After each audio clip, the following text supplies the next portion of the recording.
Merhaba arkadaşlar, örgü kanalıma hoş geldiniz. Tığ ile kolay ve güzel bir karpuz dilimi çalışması yaptım. Bugün bunun anlatımını sizlerle paylaşmak istiyorum. Ben bugün bu anlatımı cep örgüsü olarak yaptım arkadaşlar. Bakın bu yelek örgüsünde cep çalışması olarak yaptım.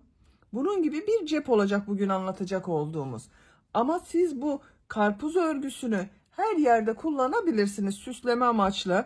Bebek ayakkabılarında, hırkalarında, kazaklarında, evinizde dekorasyon amaçlı her yerde kullanabilirsiniz. Bu karpuz örgüsüne kırmızı, yeşil ve beyaz renkli iplik kullandım. Bakın bu şekilde bir kırmızı renk iplik, yeşil renk iplik ve çok az da beyaz renk iplik ihtiyacımız var. Tığ olarak elinizin sıklığına ve yapmak istediğiniz modelin büyüklüğüne göre istediğiniz numaralı tığları kullanabilirsiniz.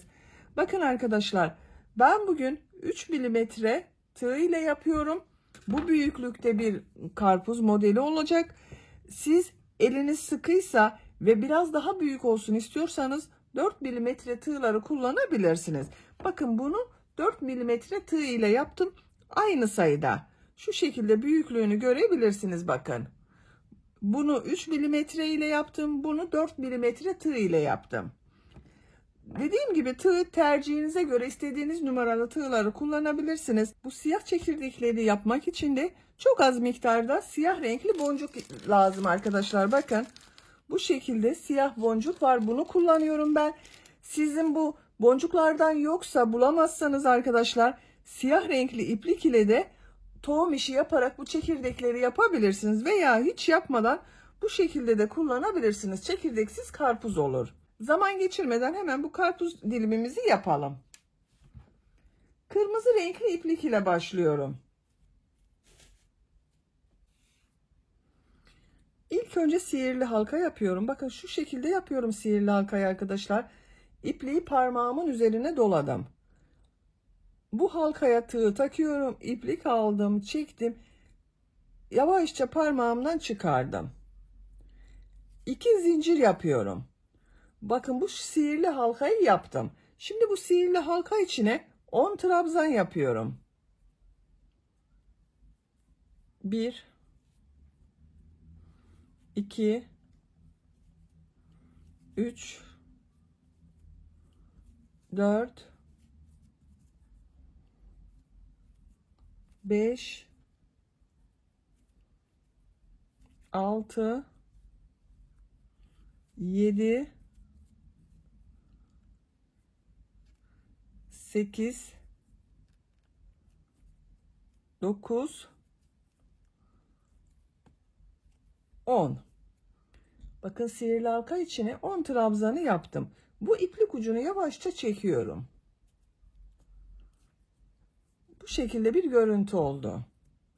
İpliğin ucunu üst tarafa alıyorum. Bakın arkadaşlar bu şekilde bir zincir yapıyorum. Örgüyü çeviriyorum. Tığ üzerine iplik alıyorum. Bu ilk ilmek içine bir trabzan yapıyorum. Bu sırada her ilmek üzerine 2 trabzan yapacağız arkadaşlar. Bakın bunu tek yaptım. İkinci ilmek içine 2 trabzan yapıyorum. 1 2. Diğer ilmek içine de 2 trabzan yapıyorum. Her ilmek içine 2 trabzan yapıyorum bakın.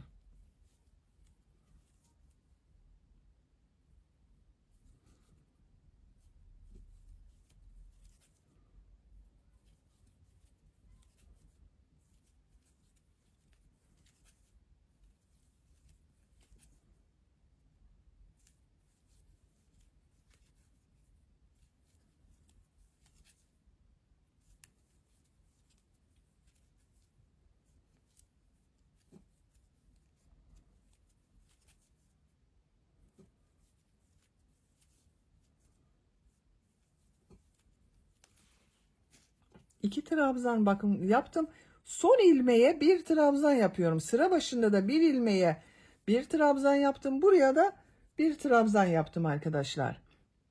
İpliği kesiyorum. Kırmızı ipliği kesiyorum.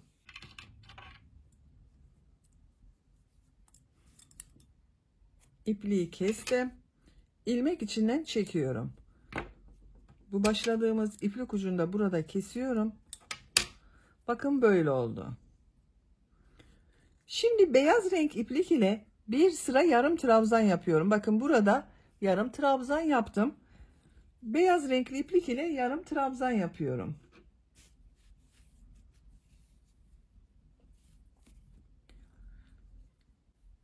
Bu ilk ilmek üzerine beyaz renk iplik ile bir ilmek yapıyorum. Bir zincir yapıyorum. Tığ üzerine iplik alıyorum. Bakın bu ilk ilmek üzerine bir yarım trabzan yapıyorum. İkinci ilmeğe yarım trabzan yapıyorum.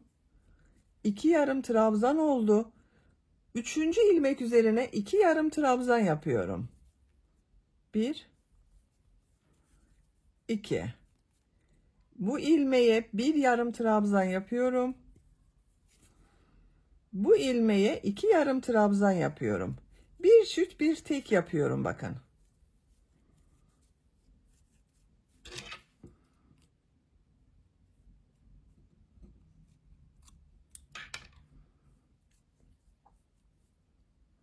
Tek yarım trabzan yapıyorum. Çift yarım trabzan yapıyorum. Sıra sonuna kadar bu şekilde devam ediyoruz.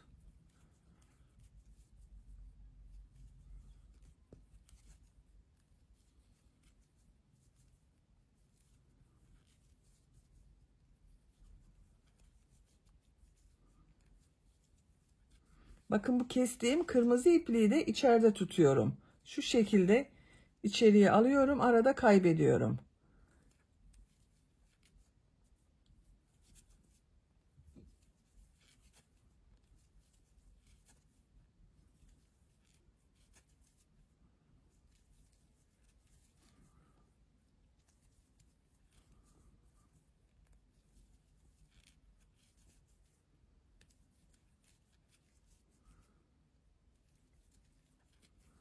Sıra sonuna kadar tamamladım. Bakın bu şekilde oldu arkadaşlar. Beyaz ipliği kesiyorum.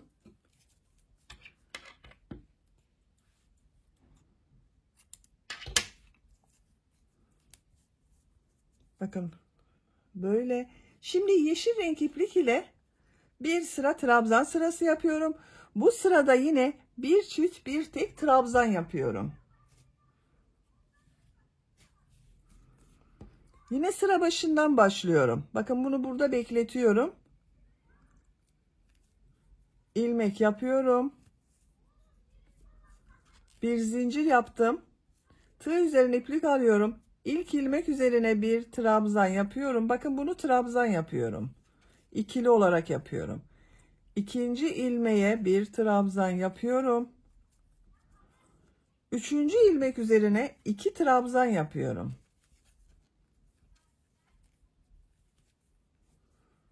Tek trabzan yapıyorum.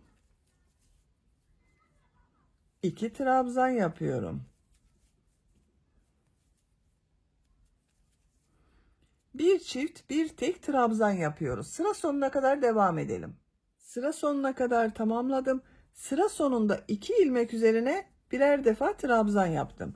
Bakın görüntüsü böyle oldu. İpliği kesiyorum.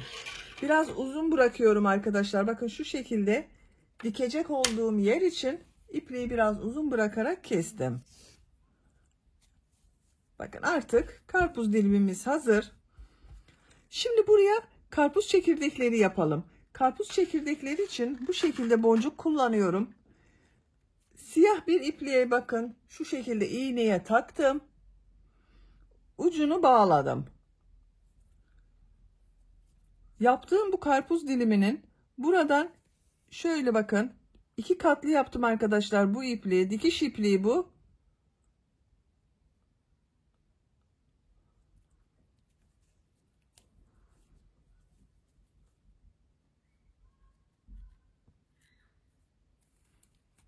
Buna boncuk takıyorum. Bu iğne büyüklüğü boncuğun geçeceği kadar olursa güzel olur arkadaşlar. Bakın. Şu şekilde boncuğu taktım. Bu bir ilmeği bakın atlıyorum, ikinci ilmeğe iğneyi takıyorum. Bir sonraki ilmekten çıkarıyorum. Çekiyorum. Bakın ilk karpuz çekirdeğini yaptık. Tekrar boncuk takıyorum. Geriye geliyorum. Bakın şu atladığım ilmeğe dönüyorum. Bir sonraki ilmekten çıkarıyorum. Bunu kendinize göre ayarlayabilirsiniz.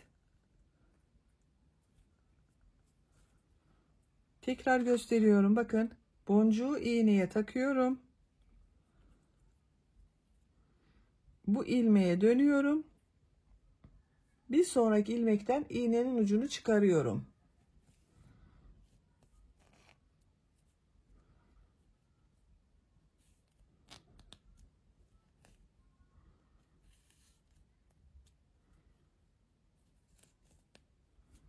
Bakın bu şekilde oluyor. Sıra sonuna kadar devam edelim. Sıra sonuna kadar tamamladım. Bakın son boncuğu iğneye taktım. İlmekten takıyorum. İpliği ters taraftan geçiriyorum. Bakın bu çekirdek sayısı yeterli. Örgünün ters tarafından şu şekilde iğne üzerine iplik attım. Bakın 2 defa doladım, sağlam oluyor. İpliği kesiyorum. Bakın arkadaşlar, karpuz dilimi hazır. Cep olarak yaptım bugün ben bunu. Bu şekilde yelek üzerinde kullanabiliriz. Bakın aynı oldu onun gibi. Şu şekilde. Bu karpuz dilimini farklı yerlerde kullanabilirsiniz. Ben bugün yelek anlatımını da kullanıyorum arkadaşlar. Siz de bunun gibi güzel bir yelek yapmak isterseniz bu yeleğin anlatımını yaptım. YouTube kanalıma yükledim. Bu yeleğin olduğu YouTube linkini bu karpuz dilimi videosunun açıklama bölümüne ekliyorum. Siz karpuz modelli yelek linkine tıklarsanız bunun gibi güzel bir yelek yapabilirsiniz. Beni dinlediğiniz ve izlediğiniz için hepinize çok teşekkür ederim. Örgü kanalıma abone değilseniz abone olmayı unutmayın lütfen. Örgü kanalıma abone olmak ücretsiz. Örgü kanalıma ücretsiz abone olup orada bulunan zil şeklini dokunarak açık yaparsanız kanalıma video yüklediğim zaman ilk önce size bildirim gelir. Örgülerimden herkesten önce sizin haberiniz olur. İzlediğiniz videolarıma beğeni ve yorumlarınızı yaparsanız çok sevinirim arkadaşlar. Sizlerle yeni örgülerde görüşmek dileğiyle. Hoşça kalın, sevgiyle kalın.